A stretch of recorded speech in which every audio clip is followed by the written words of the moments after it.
Hi అండి, welcome back to my channel. ఈరోజు మా హస్బెండ్ బీబీక్యూలో టేబుల్ అయితే రిజర్వ్ చేయించాడండి. ఎందుకు అనేది అక్కడికి వెళ్ళాక చెప్తాను.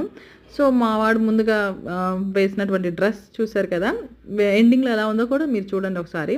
ఎందుకంటే కొత్త డ్రెస్ వేసిన వాడికి ఫస్ట్ స్టైల్ యూనియన్లో తీసుకున్న టీ షర్ట్ అండ్ మ్యాక్స్లో తీసుకున్న ప్యాంట్ తోటి పేరప్ చేసి, ఆఫ్టర్ దట్ సెంట్రోలో తీసుకున్నటువంటి షూస్ వేసాను. కొత్తవి అన్నీ కొత్తవి వేసి తీసుకెళ్తే, బట్ వాడు తిరిగి వచ్చేటప్పటికి ఇంకే మళ్ళీ వేసుకునే పనికి రాకుండా చేశాడు. ఆ డ్రెస్ అంత ఖరాబ్ చేశాడనమాట.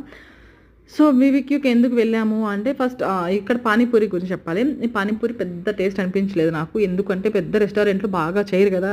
అంటే మనం బయట అయితే రోడ్డు మీద చాలా బాగుంటుంది టేస్ట్. ఇక్కడ ఏంటంటే చాలా పద్ధతిగా నీట్గా చేస్తారు. బట్ దానివల్ల ఏమో నాకు అంతగా నచ్చలేదు. మా హస్బెండ్ అదే అన్నాడు, మీకు ఇక్కడవి వీళ్ళు నీట్గా క్లీన్ చేసి చేస్తారు కదా, అందుకని నీకు నచ్చుండదులే, బయట అయితే బాగుంటాయి, రోడ్డు మీద అయితే నీట్గా ఉంటుంది కదా, అందుకని మీకు ఆ టేస్ట్ ఇక్కడ రావట్లేదు, అక్కడే తిందాంలే మళ్ళీ అని చెప్పారు. అండ్ ఇక్కడ ఇంకా స్టార్టర్స్ తోటి స్టార్ట్ చేసాము. మేము వెజ్ తీసుకోలేదు అసలు. ఎందుకంటే మా ఆయన చెప్పాడు, నువ్వు అసలు మాట మేము వద్దు, మనము చాలా పే చేస్తాము, మనం తినే హాఫ్ అన్ అవర్కి చాలా పే చేస్తాం కాబట్టి, సో నువ్వు మనం వెజ్ పెద్ద తినం కదా స్టార్టర్స్లో, సో నాన్ వెజ్ స్టార్టర్సే ట్రై చేద్దామని చెప్పి ఓన్లీ నాన్ వెజ్ తీసుకున్నామండి.